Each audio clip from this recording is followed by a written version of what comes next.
you just don't know where he is to... Just gotta... Oh, give him back that car. So basically, nobody knows where he is. I'm sorry, what? So you don't have any idea where he is? Mm-mm.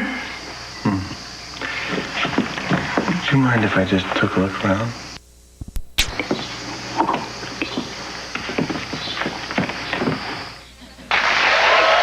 Please welcome Sandra Bullock.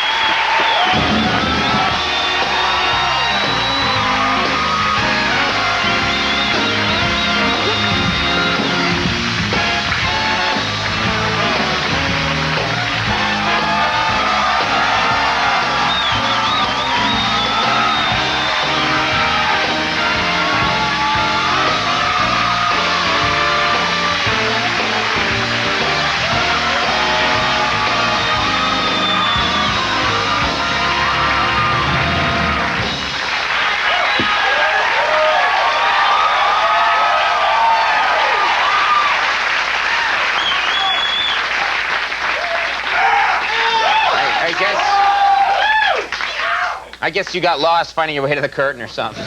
Yeah. Thanks so much for coming. No really, problem. really great having you here. Well, well, I'm here. Yeah. It's like you're at the dentist. You might as well go through with Might it. as well just commit to the pain. Yeah. That's how I feel. Have you heard about this nonsense that we've been doing for the last week or so? I heard about it, seen it, gotten calls about it. I think there's some issues that you and I might want to talk about after the show. Issues? Yes. Obsessive kind of comes to mind.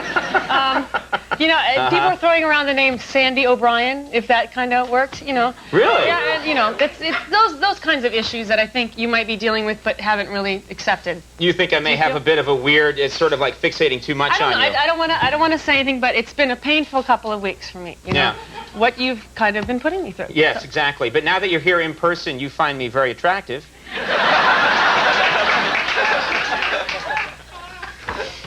Yes, I do. Very much so.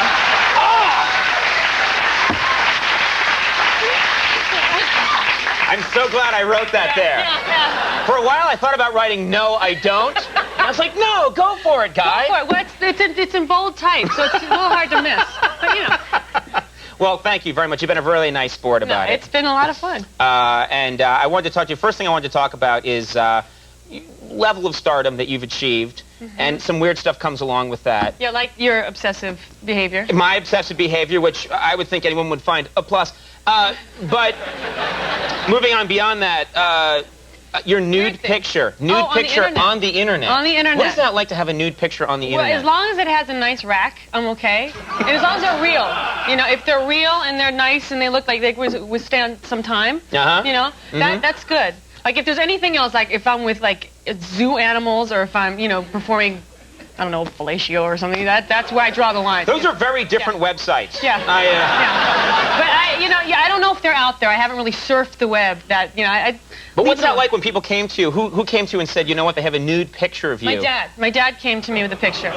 Your dad? No, you're kidding. Dad came to me and he had put it on the table, it was folded up, and he said, do you want me to write the thank you note or do you want to do it? What the hell? It was a great, once again, a nice... So your dad said to you, you know what's weird? I was downloading porn and then your picture came up. That's the weird part about the whole thing. Very embarrassing for your father, I would think. Yeah, well, we can talk about that once we're off the stage. Okay, great. Yeah, when we go out to dinner. Now, candlelit place I found, Midtown. You'll love it. Expensive. Quiet, table for two? Yes, show's paying. Expensive. Okay. Now, Table for two. This is someplace you can't go. Oh yeah, it's kind of it's a Chuck E. Cheese. Yeah. And have you ever actually done a nude scene in a movie? Because I find you have. I have, but it didn't really get shown. I would find that if I did... Not because... I know, and I wanted it in there.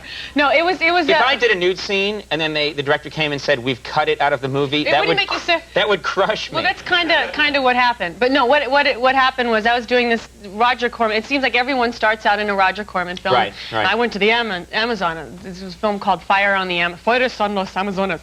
And... they said, oh, here's the love scene. He goes, okay, I would like for you to be naked, and you're embracing me. We won't show anything. I was like, what? So here I am, and you can't take banana leaves and stick them on, so I took duct tape. I don't know if you guys have heard. Stop me if you've heard this story. You put duct tape over your bare breast. I should have been thinking before I did it. Because putting him on's the easy part. Exactly. So I did that because I didn't want anything to show, you know. And then we did the scene de l'amour, and then I had to take. But I was so nervous, I just started throwing up, and it was so great because the actor was just like, "Go ahead, throw up. I'll use it," you know. And I'm like, "Look, I'm not gonna throw up." I'll use it for what? I don't know. Caulking. Yeah, for my bathroom. He's an artist, so he would sculpt something out of it. So after they dragged me down the hallway, and I threw up in the hallway at the hotel, the Amazon Hotel, which is, you know, you can imagine what that was like. I was in the shower for a couple hours. Yeah. And then, did you? I mean, how were the people there in the Amazon? I've never been to the Amazon. Were they nice to you? You mean the people that were at the hotel? Yeah, the Amazonians. The Amazonians were wonderful. Yes, we'd hired this guy. It's kind of like a rickshaw. He had a little motor scooter and a little back part where you could sit, and I and the other actor would travel around. He brought thousands of dollars worth of equipment, and he would load it on the back, and we'd take these great documentary footages of, you know, children and all these amazing kids who he had them calling me Grande Kula. And they'd wave. The kids would call you Grande Kula? And I'd greet my masses, my people, you know, and I'd wave, and we'd be playing, and Grande Kula, you know, awesome. And I'm like, hi, which basically means big ass. So, and that's a little sad, you know, that I Yeah, sorry, I'm laughing, but kids are seeing you and smiling and saying, hey, big ass. Big ass, yeah.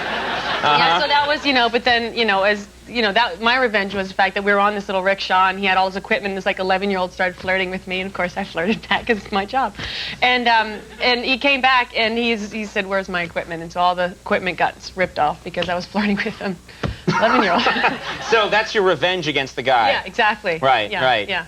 I don't know. I would. How do you be flirting with kids while they're yelling "big ass" at you? No, that was another day. Oh, okay, yes. good. I would think that would be. It was a two-parter. Big ass was first part of the day. Rip off was second part of the day. Yeah. Any trip? You coming along? You getting this? Is that I've got it all down here. Okay. He's writing it on his palm. I'm the court reporter. No, he's coming along. Are you coming? He's going to definitely come along. Can you hang on for 1 second? I want to do a commercial break. Okay. Make a lot of money for this network. Okay. You will see none of that money. And then when we come back, more with Sandra Bullock. So stick around.